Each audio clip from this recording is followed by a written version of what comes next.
Hello, everybody, and welcome to another beautiful Thursday morning. You're listening to Bhavani at iEat Green on the Progressive Radio Network. And I have another great show for all of you today. My guest will be Acadia Tucker. She is a regenerative farmer up in Maine who has released a book in March and has another one coming out next week. And so she will be joining us in just a little bit, and I'll tell you more about her when she comes on. But first, I want to share with you some things going on in the news, some ways that you can get involved, and of course share my weekly recipe with you. First off, I want to share that iEat Green, a.k.a. me, I'm doing a cooking demo next week on Thursday to celebrate National Food Day. And the cooking demo is at the Port Washington Library, but I will be joined by Patty Wood from Grassroots Environmental Education and her daughter Maggie Wood, one of the co-owners of the Golden Earthworm Farm, to lead a discussion following a film screening of food evolution. And every year we try to make people aware of National Food Day by discussing food and how it affects our climate and our health and our environment. And so Food Evolution is a great film, focuses a lot on GMOs and the problems that GMOs cause. So I hope you can join us, and then, of course, I'll be doing a cooking demo. And I'm also gearing up for my annual Thanksgiving feast for those that are less fortunate. And every year, I used to call it Thanksgiving Feast for the Homeless, but I realized after many people made notice that, many of the people aren't homeless. They're just in need. They're in need enough that they are willing to wait hours online, not only for a meal, but for the mobile food pantry that the River Fund Food Pantry, which is the nonprofit organization that we partner with, they bring to the park. And we also do a huge coat collection and winter warm items like sleeping bags and blankets. So we bring all that down to the park in Jamaica, Queens, always the Tuesday before Thanksgiving. And it is a huge event. We feed about anywhere between 700 and 1,000 people. There's always extra food that we then bring to local local shelters. And it is a wonderful experience, not only for the people that are on the receiving end at the park on Tuesday, but it's really an incredible experience for those that participate in the preparations. We actually rent a refrigerated truck that sits in the parking area of iEat Green, and it is a refrigerated truck that we just load up day after day after day. Last year we cooked 80 turkeys.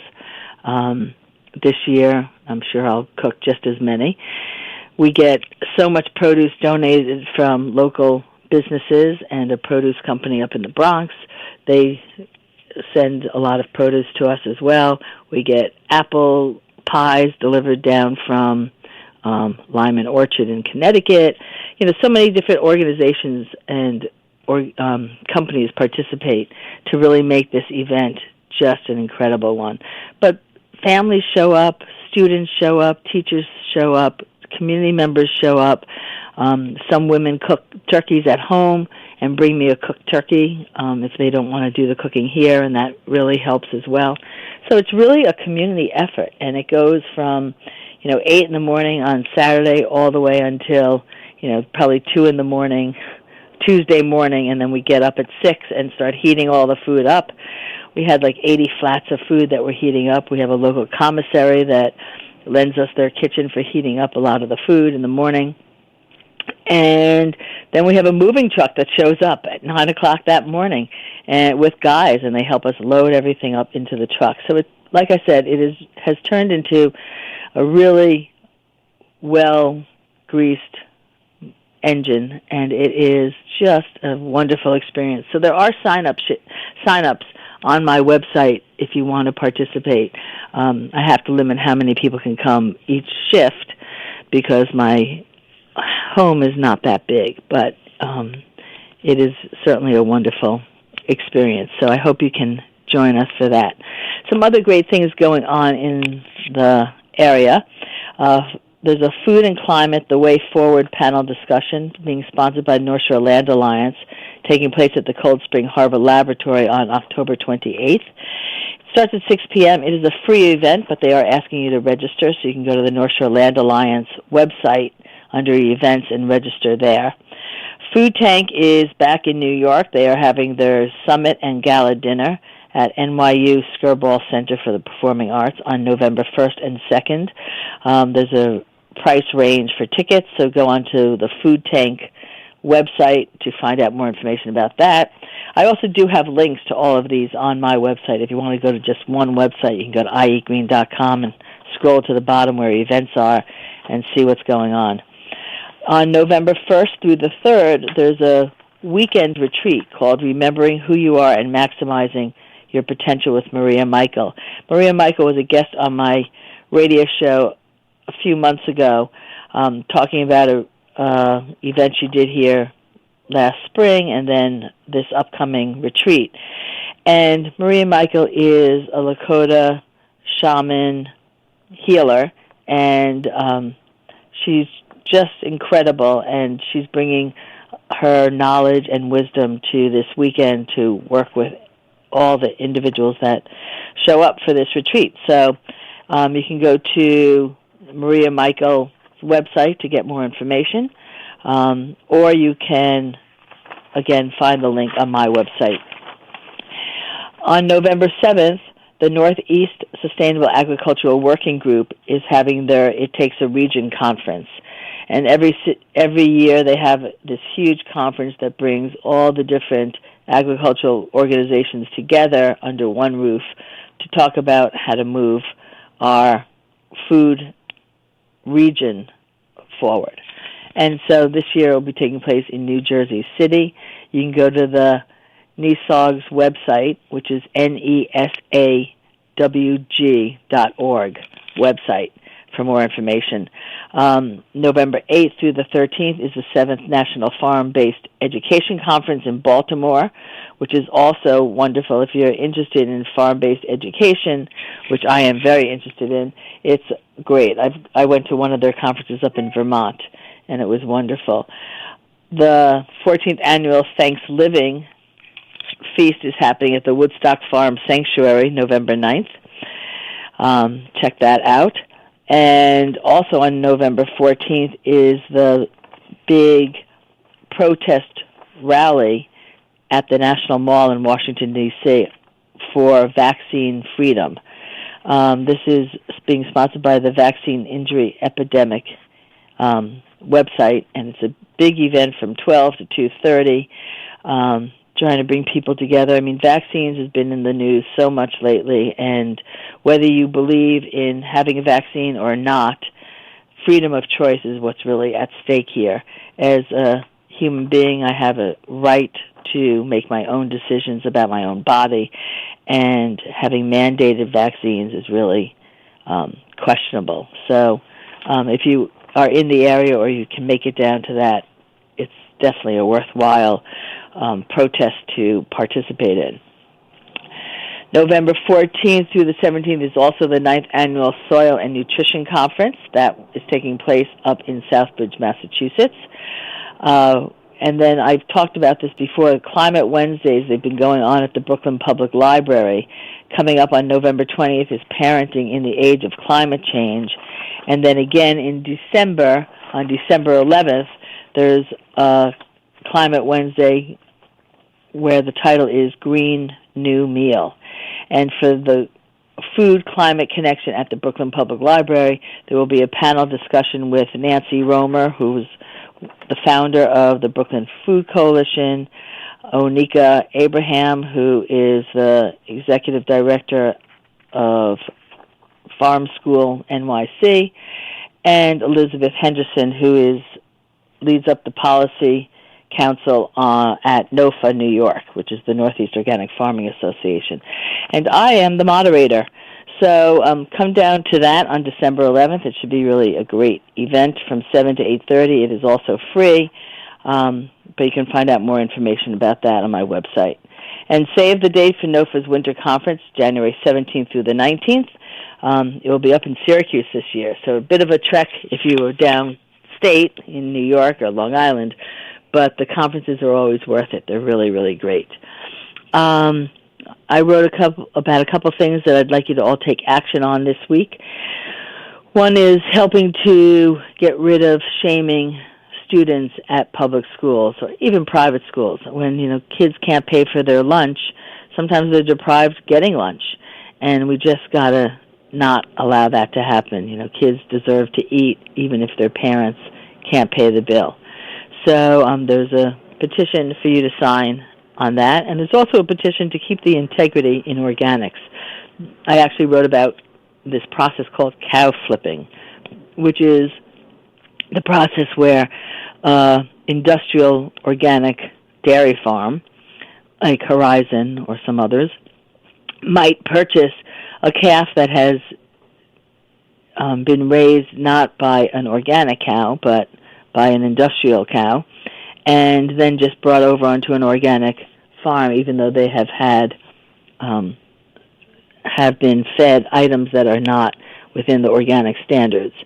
And so it's just a way that these large industrial dairies are competing and, getting by through this loophole in the origin of livestock rule that is just not okay. And so there's a petition so that the small local dairy farmers actually have a chance to compete in this market, and also so that when you're buying organic milk, you're actually getting organic milk that is truly organic and that is of a higher quality than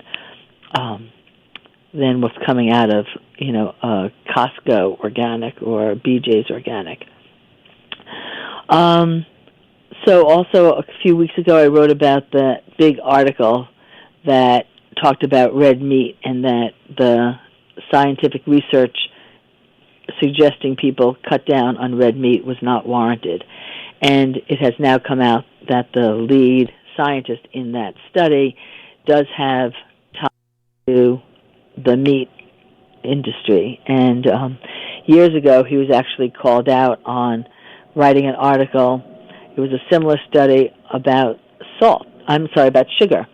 And he was saying that the health guidelines advising people to eat less sugar was also not scientifically warranted, and that it had nothing to do with obesity. It was really exercise that had to do with obesity. So he was called out on that, and it's the same scientist. And so, like I have always said, you need to follow the money. You just can't trust, an article, even a headline, and that's the problem. It's like they do a big headline, people see it, that's what they want to see because they want to keep eating their meat, so they say, it's good. And, we really have to fight that, and you hope that newspapers, journalists do their job and actually check the sourcing before they publicize an article like that. But nevertheless, they're being published all the time, and you need to really look into who wrote the article and really do your research. The Grocery Manufacturers Association is the despicable, huge organization that is backed by Coke and General Mills and Pepsi and Nestle and all those big, huge mega corporations. And they were responsible for the defeat of the GMO labeling law that people were pushing for in California. And the Grocery Manufacturers Association has always been out there to influence the public, not for their better good, but for the organizations they represent. And there's been, no transparency. They've been, pushing back all over the place. Well, many of those mega corporations, because of the backlash from the public, have withdrawn their membership from the Grocery Manufacturers Association. And so Grocery Manufacturers Association is now closing down, or I should say rebranding themselves. They're going to have a new name, Consumer Brands Association, or CBA. So we now have to start looking for that. They say that their mission has changed. Their new mission will no longer be an aggressive anti-transparency, consumer be damned attitude. Instead, their new mission is to advocate for uniform regulation in recycling rules, improving packaging sustainability, building trust in consumer packaging, and improving supply chains. And all I can say to that is they have a lot of work to do to to get back my trust. Although they never actually had my trust, but to earn my trust, because I just don't trust these big corporations. Just so many of them are, all they really care about and all they feel responsible to is their shareholders and their bottom line. And I am not about that. And I think we all need to really do what we can to push forward to make our world better. And we need to fight for transparency. We need to keep the integrity in organics. We need to care about our environment. And as I always say, we all need to get involved. So please find something you're passionate about and get involved. I want to share with you my weekly recipe. This is pumpkin soup. This is what I will be making this coming week at Glen Cove School as my new position as the farm to school coordinator. I'm introducing a new vegetable, and I really struggled with this as to whether I wanted to just give the kids a piece of pumpkin, roasted pumpkin, so they could taste what the actual pumpkin's like, or if I wanted to turn them on to one of my favorite recipes of pumpkin soup. And everybody in the school was rooting for the pumpkin soup because kids love soup. So I'm making a pumpkin soup, and this is also one of those recipes that I go to a lot of times when I'm making soup for a large crowd, because you just need one big pumpkin, and you can feed, anywhere from 12 to 20 people with this, and even more if the pumpkin's larger. So I started with one 8.5-pound Long Island cheese pumpkin, so anywhere between 8 and 10 pounds would work. I looked for a Long Island cheese pumpkin because that's a especially delicious heirloom variety that's very sweet, but any pumpkin will do for this recipe. 10 cups of water, 2 tablespoons of coconut oil, 1 tablespoon of minced garlic, 2 tablespoons fresh minced ginger, 2.5 teaspoons salt, 1 onion, 4 carrots, 4 potatoes, 1 can of coconut milk, 4 tablespoons maple syrup, 2 teaspoons cinnamon, 1 tablespoon cardamom, and 2 teaspoons coriander. And I started by laying out the pumpkin, and I cut it in half. I scooped out the seeds and the stringy center, and I saved the seeds for planting for next year. You can also roast some of them because there's way more than I can plant. So you can roast them if you'd like. And I oiled the parchment paper, and I laid the pumpkins face down, and I put a couple slits into the pumpkin just to allow some of the moisture or the steam to escape as it's roasting. And I roasted it at 375 for approximately 1 hour until it's soft. But just keep your eyes on it. Halfway through, you might turn your pan around if your back of your oven is much hotter than your front, like mine is. So just watch it, and then after it's cooked, you can remove it from the oven and just set it aside and let it cool down before you try scooping out the pulp. Meanwhile, in a large stock pot, you're going to saute the onions and the potatoes. You can chop them up a bit before sauteing them, and the carrots as well, and saute all the vegetables in the coconut oil with some ginger and garlic. Add the spices to that and lightly toast those for a couple of minutes. Then add the pumpkin pulp. And so you go back to the cooled pumpkins, and you're going to scoop out all of the insides of the pumpkin, leaving the skin behind. And then you're going to put that into the pot and add 10 cups of water. I usually add 10 cups of water that I already heated up in my tea kettle just to get the soup going a little quicker. But either is fine. Of course, I use filtered water. And the pumpkin should be covered with liquid by about 3 inches. And you're going to bring that to a boil, then reduce the heat and let it simmer for 30 minutes until everything is soft. Then you remove it from the heat, and with an immersion stick, you're going to puree the soup until it's smooth. You can return it to the stove, and then you're going to add the can of coconut milk and stir that around. If the soup is too thick, you can add a little more water. Then you're going to add the maple syrup and taste it, and you can adjust the spices, whether you want more cardamom, more cinnamon, a little bit more maple syrup. Depending on how sweet the pumpkin is, will decide whether you want to add more sweetness to it. And that's really it. It's such an easy recipe. It's delicious, and it's going to be a challenge making it next week for 3,000 kids, though. So wish me luck. If you make the soup, please let me know. I love hearing feedback from all of you on the recipes when you make them. And so now it is my pleasure to introduce my guest, Acadia Tucker. Acadia is a regenerative farmer who is currently living in Maine and growing hops to support the local craft beer industry up in New England. And in addition to being a farmer, Acadia is a climate activist and author. Her books are a call to action to citizen gardeners everywhere, and they lay the groundwork for planting an organic, regenerative garden everywhere. And her book, Growing Perennial Foods, A Field Guide to Raising Resilient Herbs, Fruits, and Vegetables, came out in March. And she has a new book scheduled to come out in the next week or two called Growing Good Food, A Citizen's Guide to Backyard Carbon Farming. And for her, this is gardening as if our future depends on it. And, she'll talk to us more about that, but it really is. If we all grow food, we can really change our future. And before becoming an author, Acadia started a 4-season organic market garden in Washington State that was inspired by farming pioneers Eliot Coleman and Jean Martin Fortier, who was a guest on my show many years ago.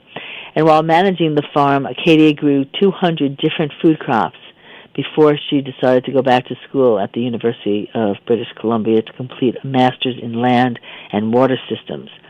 And so it's my pleasure to introduce all of you to Acadia. Acadia, are you with me? I am. How are you? I'm great. How are you? I'm good. Thank you so much for having me. Sure. I'm so excited for your new book coming out. And we will get to that in just a bit. But first, maybe you just talk to us a little bit about how you got into gardening and farming. What was your inspiration? Sure. So my farming career kind of started in college. I was doing a lot of coursework in ecology and, how to sustainably manage our ecosystems. And I never really grew up thinking I was going to be a farmer, but I just got this amazing opportunity. A few friends of mine, we had secured some free land to start a farm on. And the opportunity was so good, we couldn't pass it up, even though none of us knew what we were doing. So we just kind of dove in. We read a lot of books because we were, nerdy college kids who had no hands-on experience. So we started by reading everything we could find, and then, the day came and we started farming. And where was this? Washington State? Northern Washington State, yep. So pretty much on the 49th parallel on the border of Canada. Different climate then. Very different climate. It was actually, this is kind of what got me so focused on regenerative gardening and the importance of soil, because the climate there was such that in the summer we had 15 hours of sunlight, so the sun would just bake our soil dry. It would get hard and cracked. It was almost hydrophobic, where it wouldn't let water in. And then in the winters, we almost had no sun and so much rain that we would have a lot of drainage issues, water pooling up on the surface. So that was kind of my first reckoning of how much climate plays a significant role in growing food. Yeah, it really does. And so, now you're talking about climate victory gardens in your new book. Can you talk to us about what a climate victory garden is? Sure. So we all know that we're kind of in this large climate crisis, and the thing that pains me and makes me heartbroken. Some people don't know that. Well, or don't accept that. If nobody's aware yet. No, we are in the amount of carbon we're emitting into the atmosphere is wreaking havoc on our climate. It's making these climate extremes, colder winters, wetter springs. It's really on a global scale impacting how our weather impacts us every day, and a lot of this impact happens to agriculture. And the heartbreaking thing for me is that large industrial agriculture is actually a big emitter of these carbon emissions. So it just breaks my heart, because here's something that's so important that we all need, and it's actually one of the biggest players in this climate crisis, because conventional farming hurts the soil in a way where it reduces its fertility. And somewhere between 50 and 70% of the original carbon stocks found in soil are actually released through poor soil management in agriculture. So that's things like tilling, using a lot of chemical fertilizers, pesticides, constantly turning the soil over, planting monocultures. All of these things actually contribute to the carbon emissions globally. And it's somewhere around 300 million metric tons through poor soil management alone in 2016 was emitted from industrial agriculture. Wow. So it's quite a big problem. So the fact is, though, that farming can actually make a difference. It's frustrating because we are dealing with an agricultural system that doesn't necessarily prioritize health, the environment, or climate concerns. But the good news is that farmers aren't the only ones who can opt for this kind of regenerative carbon farming approach, because many of us have our own patches of soil, either in yards, community gardens, even pots on a balcony can do your part. So my call is, what if all of us kind of started caring for the soil in a way that we can actually be sequestering or pulling this carbon out of the atmosphere and storing it in our yards right behind our houses. So the idea of a climate victory garden goes back to the era of World War II, when victory gardens started sprouting up all over the country. And their goal was to support the war effort. The idea was that more food grown at home for the civilians meant more food that they could send to the troops abroad. So everybody rallied. There was posters hanging up everywhere encouraging people to grow their own food. They said things like, food will win the war. It was very patriotic. Everybody got involved. And by 1943, there was nearly 20 million victory gardens that were growing 40% of the nation's food, which was really remarkable if you think about it. Wow, it is. 20 million gardens. 20 million growing 40% of the nation's food. That's how much we rallied together to fight this common enemy. And how I feel now is that we have this new enemy, and it's climate change. And I think that if we could do it back then, we can all rally together now to fight the climate change. Because there's over 40 million acres of turf grass in the United States, and the average American household owns a little less than 1/5 of an acre in size. So just imagine what we could do if we all kind of rallied together and started caring for our soil for climate change. That's amazing. 40 million acres of turf? Yep, it's 3 times, grass accounts for 3 times more than all of the corn grown in this country. Wow. Yeah, lawns are such a silly thing. And yet you become so accustomed to them that, if you don't have a nice lawn, one of the things that kills me is people with, the automatic timers, and you see people watering their lawns, during the rain. Yeah, in the middle of a rain automatic. Storm, exactly. It's raining and they're sprinkling the lawn. So can you talk a little bit about carbon farming and how do plants draw down CO2? I don't know that everyone really understands what we mean when we say sequestering the carbon into the right. soil. So around half the carbon released into the atmosphere, and that's through any type of emission, cars, farming, heating, energy, is absorbed by the oceans, by plants, and the soil. But soil does most of the heavy lifting because it stores 4 times more carbon than the plants alone.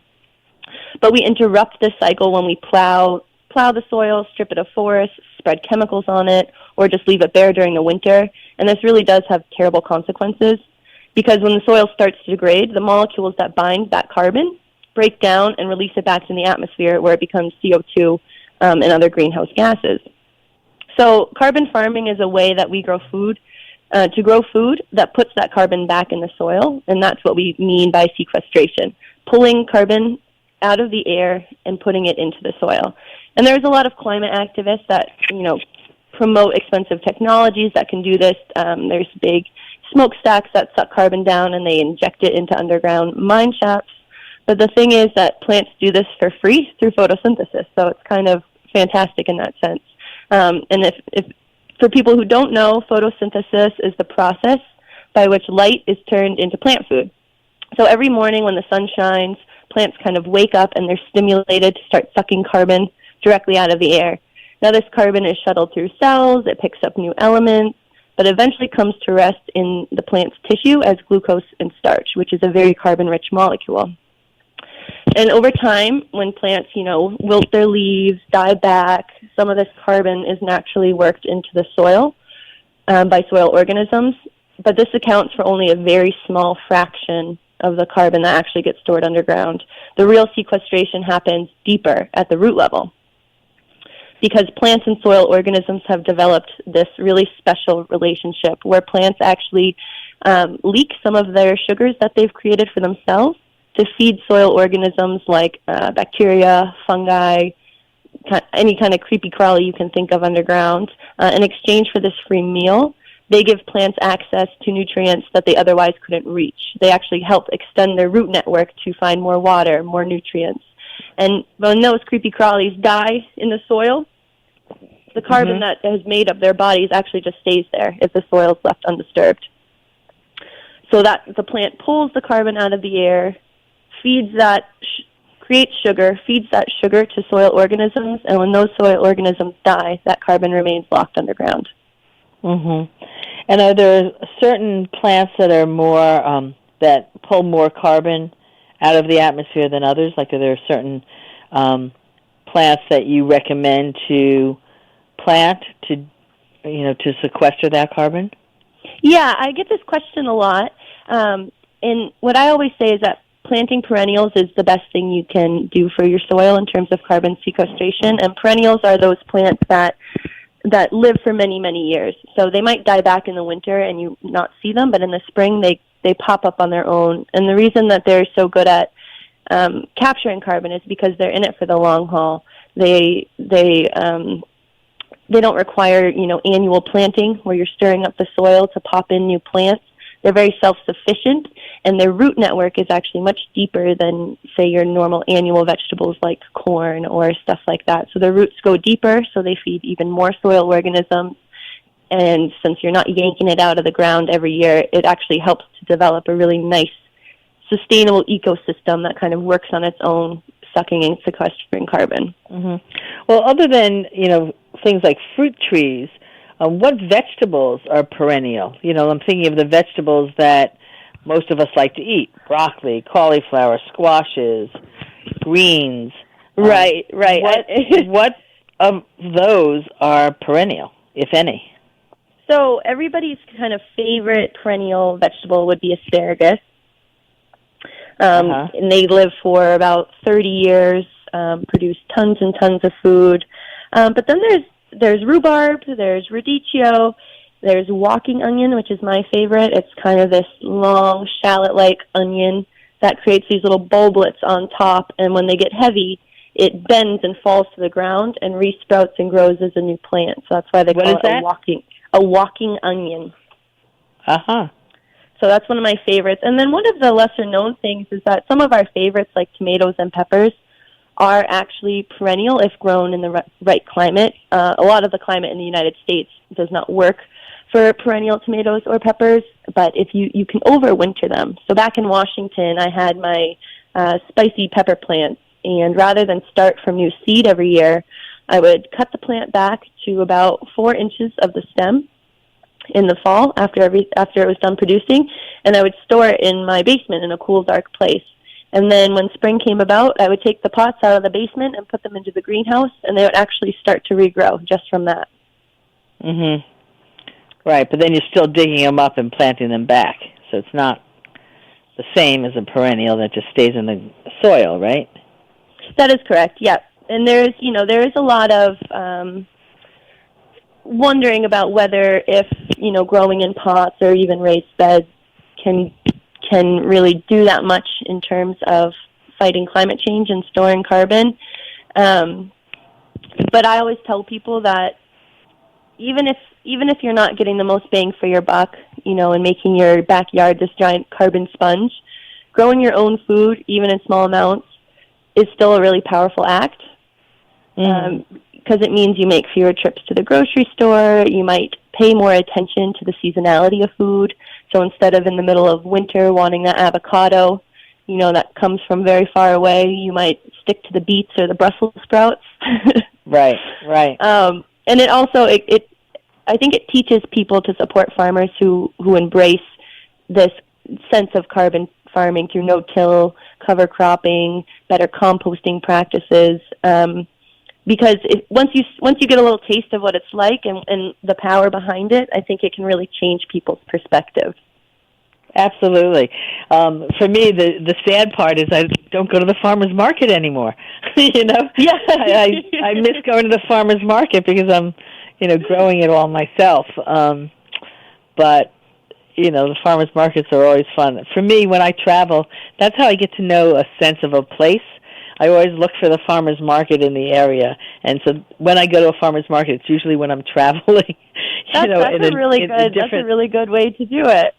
Yeah, because you really do get a sense of the area by going to a local farmers market. It's like if you're thinking about where to buy a house or where to move to or whatever, go when the farmers markets are happening and see the vibe at the farmers market, and you get a sense of the community. Yes, that is a very good point. When I moved back home, so I had my farm in Washington State, I moved back home to New England and started a new farming project growing hops in Maine. But since I wasn't growing all my own food, I actually started to feel overwhelmed by the thought of having to go food shopping in a grocery store. Mm-hmm. Like, it seemed very overwhelming to me, just the lack of variety. Everything's kind of wrapped in plastic, and it looks like wax. It was very unnerving. So that was the motivation for me to quickly start my own garden up again. But, as any garden goes, it starts off small and gets bigger and bigger every year. So these last few years, I have started going to my local farmers market again, just to get that sense of real food. Right. And I try to I'm doing less and less. I'm doing less and less of catering stuff, so I don't, I grow more than I can possibly eat, and so I'm giving it away, and you know how much work it is, and so my son's like, well, cut it back, why are you growing so much? And I'm really thinking about just, really, going smaller next year and just letting it, lay fallow for a year or two and giving myself a little more time, because it does take a lot of time to grow vegetables. But what I think growing vegetables does also is it gives you such an appreciation for the work of a farmer. Yes, absolutely. When we would open our farm stands, you have to admit that going to the farmer's market, things do cost more. But when you start to grow food yourself, you can kind of understand why things cost more. And I think that helps people to realize that food should be valued more than it currently is. Absolutely. Acadia, let's take a couple-minute break, and when we come back, I want to talk some more about your books coming out and how you can help people get started. So, everyone listening, don't go anywhere. My guest is Acadia Tucker, regenerative farmer up in New England, and we'll be right back.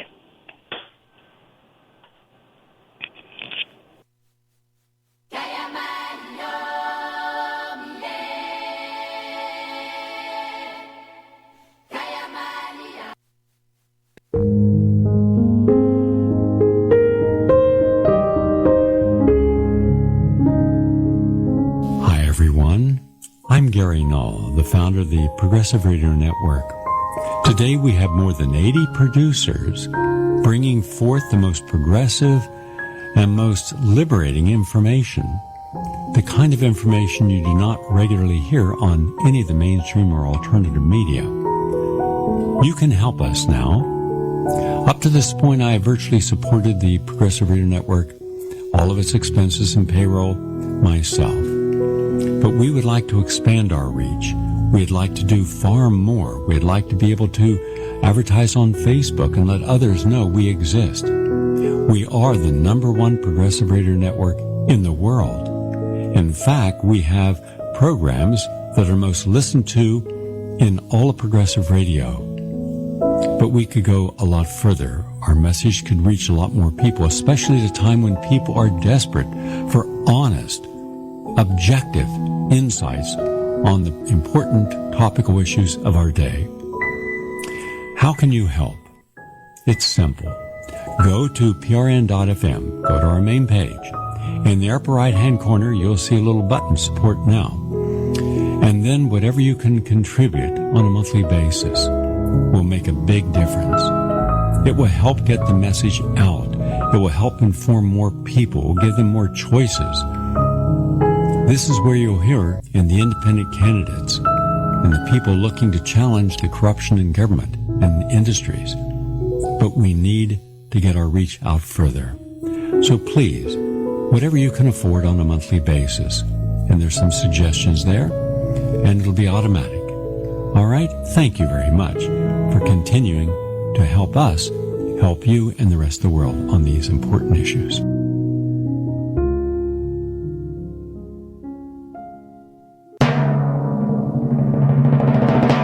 It's the Ralph Nader Radio Hour. Stand up, you've been sitting way too long. Every Thursday at 2 p.m. on the Progressive Radio Network.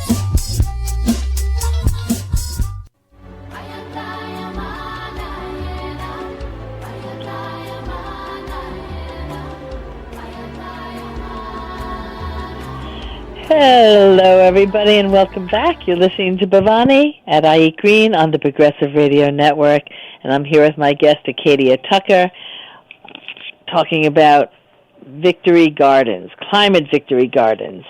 And for those of you just joining us, Acadia is a regenerative farmer from Maine who has 2 books coming out. Actually, one book came out in March, and she has another book coming out in the next week or two called Growing Good Food, A Citizen's Guide to Backyard Carbon Farming. So, Acadia, before the break, I wanted to ask you, what are 3 good things you can do for your soil? Especially, I mean, we're now coming into getting ready for the winter. Is there anything you recommend people do, like if they're going to want to start a garden in the spring, anything they should be doing now to prep it? Sure. So one of the things that I always think that it's easier to start in the fall for spring planting, just because it takes a lot of effort and you don't want to get burnt out. So what I always recommend is, so if you're starting from, say, a grassy patch in your lawn, I'd recommend that you mow down the grass to as short as you can, and then rather than digging into the ground, because as we've been talking about, that can release carbon emissions, I like to build my garden beds on top of the existing ground through a process called sheet mulching or lasagna mulching. So what that involves is a thick layer of cardboard, and preferably, nothing with a glossy coating. And then I just layer any organic material I can find, whether it be grass clippings, dried up leaves, seaweed, straw, food scraps, some compost. And then I cover that with a mulch of wood chips or straw, and then I just let it sit all winter long. So by the time springtime's ready, I have this really beautiful, fertile, fluffy planting bed without having to dig one bit. Ah, and so you create a raised bed on top of the existing lawn. Yeah, but over time, it starts off quite tall, and you might look at it and go, huh. But over the winter, it slowly decomposes, and it shrinks, so it's only about, 3 to 6 inches above the ground. So it's not a classic raised bed, with wooden sides that most people might think of. Mm-hmm. And the things break down enough in the winter to, decompose enough in the winter that you can plant right into it in the spring? Yep, and if it's a little bit still raw in the spring, what I do is just rake back the mulch, and I'll just add another inch or so of compost on top. And then you can directly seed into that fluffy compost layer. And during the first year, it might be difficult to grow some, root crops like carrots and beets that need a little bit deeper soil to get started.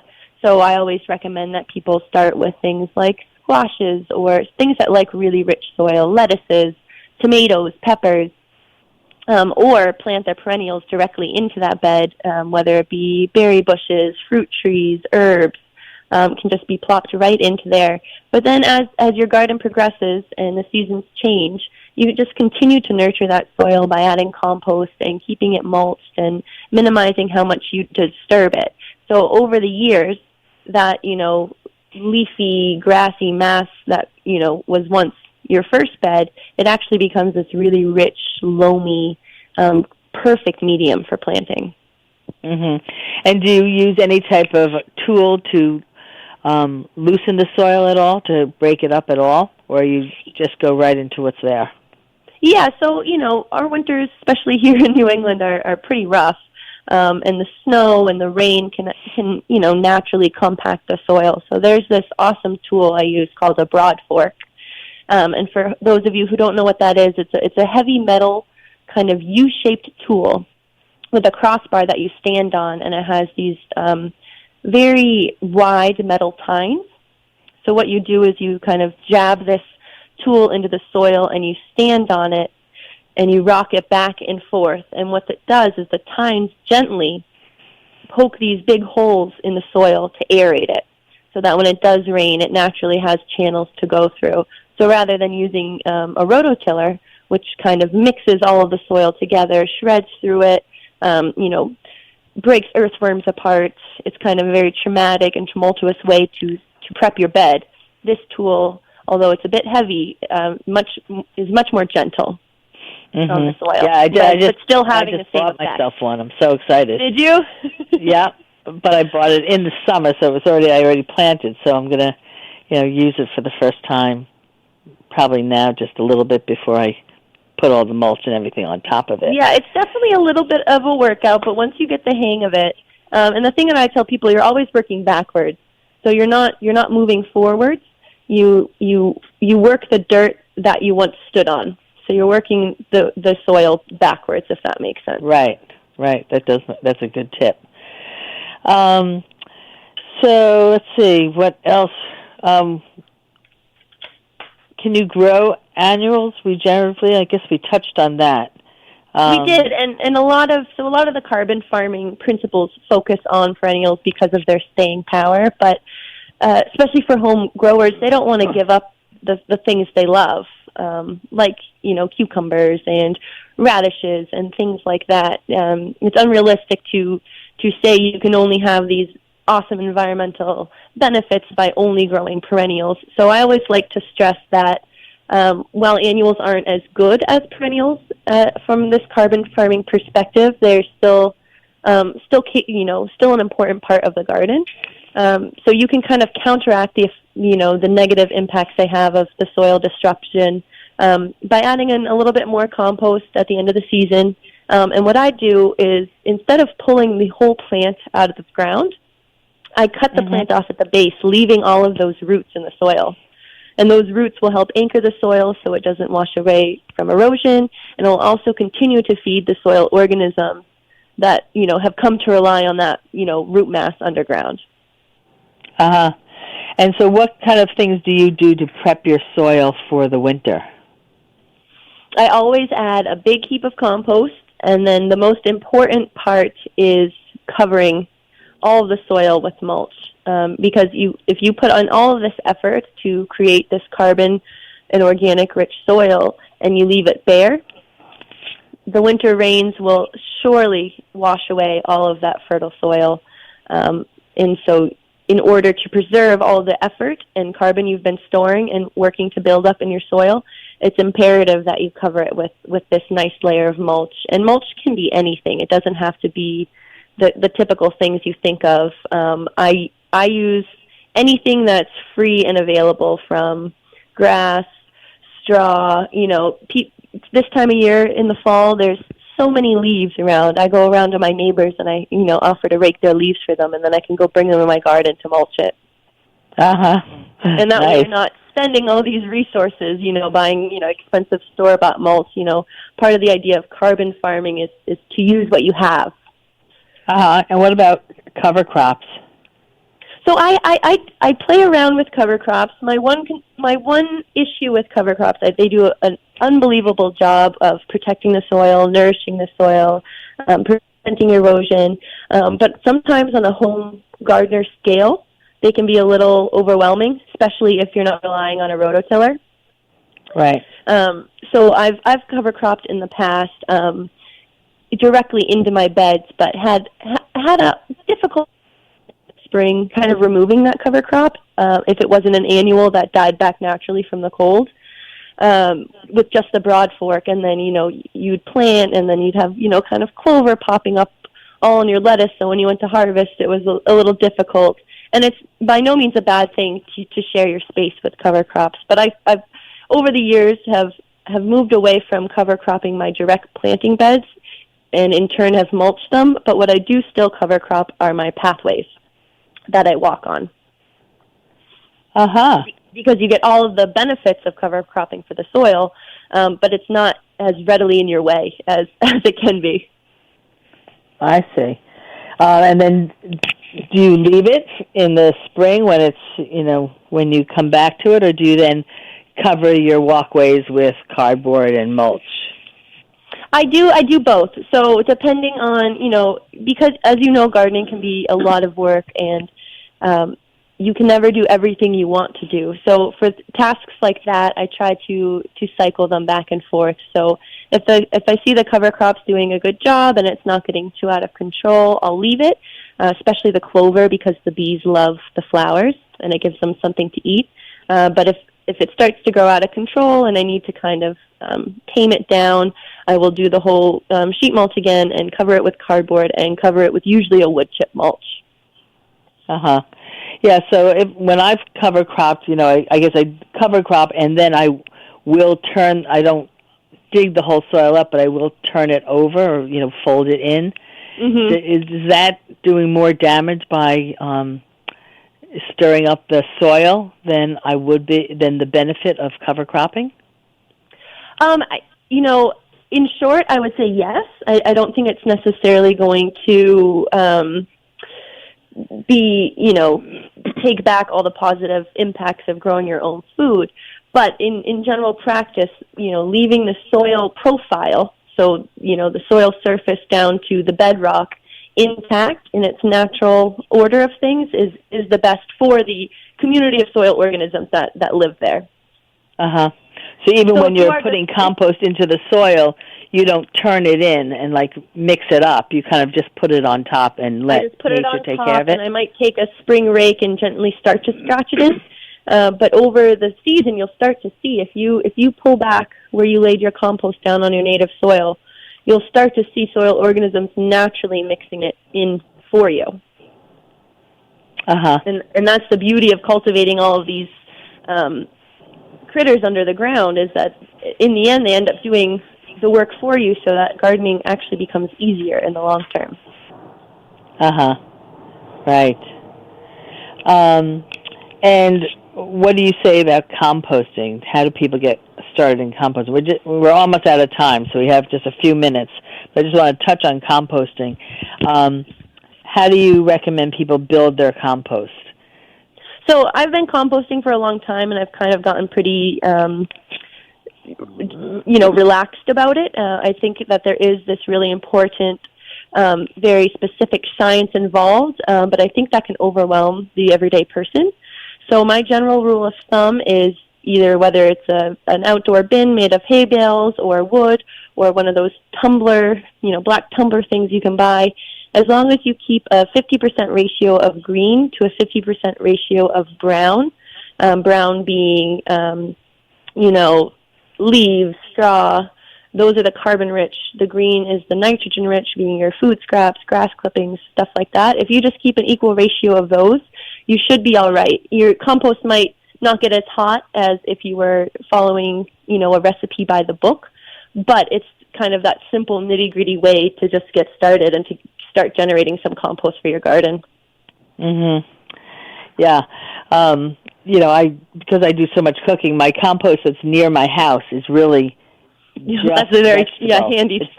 It's just vegetable. And then, at the end of the season, at the end of the summer, I take all that, and it's a really disgusting job because it's quite smelly at that point. It gets slimy, yep.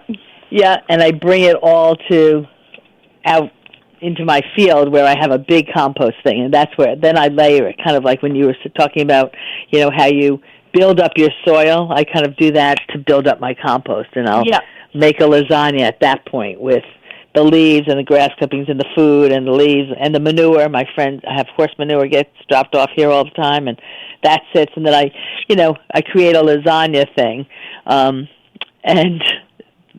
then build up a big compost pile that way and then cover it. And then I usually let it sit for like 6 months because I do add manure to it. And I want to make sure that I've had definitely some moments realizing that very green manure also contains many, many, many weed seeds. Right. Yeah, I've had that problem as well. So, Acadia, can you share with everyone who's listening how they can find your books? Sure. So my books are available at my publisher's website, stonepeerpress.org. You can also order them through my own personal website, acadiatucker.com. And, of course, you can always find them on Amazon just by typing the title of the book in. Wonderful. And I'll have a link on my website for those of you listening. If you just don't remember any of that or you didn't write it down, just go to my website, and I will have the links there.